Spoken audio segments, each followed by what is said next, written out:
When it comes to prehistoric marine life, people often think about Mosasaurus, Plesiosaur, Liopleurodon, and Megalodon. But what about the other prehistoric predators that once roamed our oceans? Here are 20 underrated prehistoric marine predators. Number 20. Dunkelosseous. This giant fish lived in the late Devonian period, somewhere around 382 million years ago. Dunkelosseous belonged to a group called placoderms. They were primitive species of fish that were covered in armor from head to their thorax. Placoderms only lived during the late Silurian all the way to the end of the late Devonian period. So, not only was Dunkelosseous one of the largest placoderm, but he was also the last placoderm too. Dunkelosseous was around the same size as a school bus and had a bite force of 8,000 pounds per square inch. What makes this fish even more scarier that it can open its jaws in 1/50th of a second, which can create a vacuum for its prey to get sucked in, and it finally can close its jaws, delivering the fatal bite. Now don't be fooled, those aren't really teeth that Dunkelosseous have, but rather sharpened bone, that can sharpen themselves after opening and closing their jaws. Fossils of this fish can be found in North America, Poland, Belgium, and Morocco. It had a pretty good range, despite how long they lived on the planet, which could have been somewhere around 358 million years ago. Number 19. Pelagicus. Okay, this one might be a bit of a stretch. Even though Pelagicus doesn't live in the water, it still lived around the oceans. Pelagicus is a extinct species of bird that had teeth-like protrusions on their beak, almost like a primitive pterosaur, kind of like Rhamphorhynchus. Pelagicus used their false teeth to catch and grab fish. Fossils of these birds can be almost found worldwide. They can be found in North America, South America, Australia, New Zealand, France, and Morocco. And they date back to the late Oligocene to the early Pleistocene. The biggest species of these birds was Pelagicus sandersi. It had a wingspan up to 20 to 24 feet long. It was found in South Carolina and can be dated back to late Oligocene. While Pelagicus might be a big bird, it was small compared to Quetzalcoatlus and Helicoprion, but it still surpassed Argentinovis, the former biggest bird, which only had a wingspan of 17 feet long. Number 18.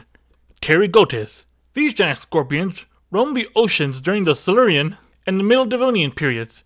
They belonged to a group called Eurypterids, or sea scorpions. As by their namesakes, they were marine, bottom-dweller hunters. While Pterygotus might not be the biggest Eurypterid, which was around 5 feet long, it is pretty well known thanks to the BBC series Walking with Monsters. Pterygotus likely preyed upon small, early placoderms at its time, and trilobites. It grabbed its prey with their claws, and later ripping them apart to eat them later. Plus, like their modern-day descendants, Pterygotus had pretty good vision to find their prey. Pterygotus can be found in the Americas, Australia, and Europe. Number 17. Globidens. There have been plenty of mosasaurs throughout the Cretaceous period, but there are some species of mosasaur that are more unique than others, like Globidens. But I know what you're thinking. How is Globidens different from any other mosasaur? The answer is in the teeth.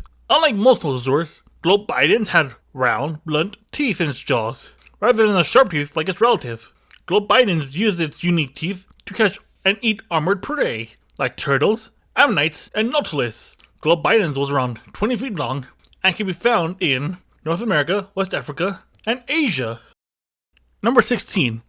Spondylus. This primitive ichthyosaur once roamed the waters of Germany and Nevada during the Middle to Late Triassic periods. It may not look like your average ichthyosaur because it lacked the dorsal fin and the tail fluke, but Spondylus was still a deadly predator nonetheless. Spondylus can reach up to 20 to 30 feet long. Its eel-like body helped the ichthyosaur to swim excellent and help it to gain speed, which it would have helped it to chase prey like cephalopods, fish, and other marine reptiles. Plus, their elongated snout helped them out to catch their prey also. Number 15. Dunkelosseous. This marine reptile belonged to a group called Metriorhynchids. They were a group of prehistoric marine crocodiles, but unlike their modern-day descendants, Metriorhynchids lacked the armored skin and were fully aquatic. Other than Metriorhynchus, Dunkelosseous is one of the animals that represents this group. It lived during the early Jurassic through the early Cretaceous periods, and fossils of the sea croc can be found in Western Europe, Russia, but they also have been found in Argentina and Mexico. In fact, when they were first discovered, Dunkelosseous' teeth were actually mistaken to be teeth from a Megalosaurus. Paleontologists have analyzed the jaw and skull of Dunkelosseous, and they think it could have supported adductor muscles. Now, what that means is that Dunkelosseous had a pretty powerful bite, which could have also teared chunks off of flesh off its prey, like ichthyosaurs, sharks, fish, and maybe small plesiosaurs. A species of Dunkelosseous was found near the Andes Mountains and was said to be 12 to 15 feet long. Because of its size, the press had nicknamed the croc Godzilla. Number 14. Kronosaurus. This giant plesiosaur used to roam the waters of Australia and Colombia during the early Cretaceous period. Kronosaurus was around 30 to 34 feet long and weighed around 20,000 pounds. While it is a big predator, it's still the second smallest plesiosaur on the list. Kronosaurus was also one of the few last plesiosaurs to live on the planet, as bigger and better adaptive sharks and mosasaurs started coming into the picture. But before it went extinct, Kronosaurus fed on fish and plesiosaur, as there's evidence of a skull from a Ermangosaurus. Paleontologists saw the bite marks on the skull and think that the Kronosaurus ripped the poor plesiosaur's head off its body. Number 13. Cephalopod. This a Cretaceous fish was one of the top predators of the Western Interior Seaway. It used its 20-foot-long, tarpon-shaped body to catch prey. Unfortunately, there isn't any solid information on how fast Cephalopod could have swum, but when it was lucky, Cephalopod would normally eat small marine reptiles, seabirds, and other fish. One such particular incident is where a fossil of Cephalopod was found in Kansas with another fish called Pelagicus found inside Cephalopod's body. Now, what happened is that Cephalopod swallowed the fish whole, and Pelagicus thrashed around the inside of the body, cutting the internal organs, which ended up killing both fish of the same time. And that is why you chew your food, because if not, it will fight back. Not only does Cephalopod live in North America, but in Western Europe, Canada, Australia, and number 12, Priestess. No, you're not seeing things. This is actually a 26-foot-long sawfish, and it's not really a scary thing, because sawfish are actually pretty harmless, so more likely, Priestess could be friendly. But either way, Priestess was still a predator, like his modern-day descendants. Priestess could have used its 8-foot-long rostrum to scan seafloors and riverbeds, because modern-day sawfish have electroreceptors in their rostrums. Now, think of it like it's a shark's version of the Force from Star Wars, which it could have found crustaceans and mollusks to eat. Priestess can be found in North America, Brazil, New Zealand, and North Africa. Even though Priestess was a predator, he was in fact preyed upon himself by none other than Spinosaurus. Number 11. McKimsaurus Rex. This giant croc was basically the Jurassic version of a saltwater crocodile, but much, much bigger. McKimsaurus hunted in the oceans of England, Portugal, France, Germany, and Switzerland. It also hunted like modern-day crocs do, by waiting close on the edge of a shore and grabbing an unsuspected dino while drinking. Evidence of this theory can be found on the fossilized femur of a Tylosaurus in Switzerland, with teeth marks on them. Turtles in Switzerland and Germany also have the same bite marks too. In early 2016, a new species of McKimsaurus was discovered in Tanzania and date back to the early Cretaceous period. The croc was said to be 31 feet long. Because of its size, it was named McKimsaurus Rex, which means masculine lizard king. Number 10. Helicoprion. Helicoprion, or the buzzsaw killer, is perhaps one of the most well-known prehistoric sharks that has ever lived. What makes it so popular? It's its 24-inch long teeth whorl, which resembled a buzzsaw. That's how it got its nickname. When the whorls were first discovered, they were actually mistaken for an ammonite shell. But later, paleontologist Andrzej J.P. Kropinski, if I'm saying that wrong, I apologize, I am not very good at Russian, had identified them to be teeth in 1889. Now, over the last few decades, paleontologists and scientists have been trying to figure out on how the whorls looked on a shark. Some think it was used as a whip on the lower jaw to catch the prey. Others think that the whorl was exposed on the lower jaw and held by two cartilage pieces. It wasn't until a CAT scan in 2013 where it was revealed that the whorl was in the back of the lower jaw. Now, not only was the whorl a mystery, but so was Helicoprion's diet. At first, some experts thought that it ate hard shell prey because of the whorl's design, but the teeth had no wear, and the diet was later to be revealed to have eaten small sharks and cephalopods. Helicoprion lived in early Permian through the early Triassic periods and can be found in North America, Eastern Europe, Asia, and Australia. The largest species of Helicoprion was found in Boise, Idaho, and was about 39 feet long. Number 9. Thalattoarchon. Long before spondylus, there was another huge ichthyosaur that ruled prehistoric Nevada's oceans. Its name was Thalattoarchon, and it was slightly bigger than spondylus. It lived 7 million years before spondylus came to the picture, but they did prey on the same animals like cephalopods, other ichthyosaurs, and nothosaurs. Thalattoarchon also looked like spondylus, but it had a bulkier body and a bigger head. Because of the age on how long Thalattoarchon has been here, many experts think that it was the first marine reptilian predator to rule the waters, hence why his full name, Thalattoarchon saurophagus, means lizard-eating sovereign of the sea. Number 8. Cryptic Sirena. Long before Megalodon came into the picture, there was another giant shark that ruled the oceans. Its name was Cryptic Sirena, and it was half the size of Megalodon. Cryptic Sirena was another top predator of the western interior seaway, where it could have hunted and stalked its prey like a modern-day great white shark. Fossils of Cryptic Sirena can be found worldwide, but most notably in North America, Western Europe, Kazakhstan, and Israel. Cryptic Sirena preyed on seabirds, pterosaurs, other sharks, marine reptiles, even dinosaur corpses that have been swept into the ocean, and fish.